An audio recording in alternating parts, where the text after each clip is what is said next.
继续来看台北市政府今年的跨年活动是一波搁一波，有灯海，有双城的马术游台北等等。当然，上互人期待的就是跨年晚会，特别邀请到五月天、萧敬腾等等真受欢迎的歌手。若无想要到现场去人客人，那呢12月31日迄一天暗时的6点半，就来看花絮，咱有专程来转播。穿红色洋装，手提代表跨年节目精彩绝伦的金箔仔车轮饼。经过2年，杨丞琳搁登上台北跨年晚会舞台，要陪民众做伙跨年。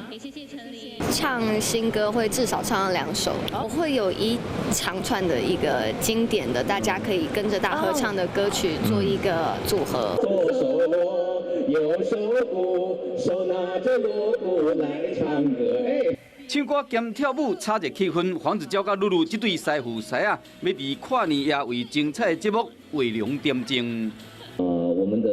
功能最重要是穿针引线，因为卡斯非常的坚强，期待能够跟露露有非常好的合作。这摆跨年活动较早唱歌跳舞，这款的无相无共款，有找出名的导演以台北为主题，创作了春夏秋冬4部曲，用无共款的表演元素混合演出，充分表现今年的主题。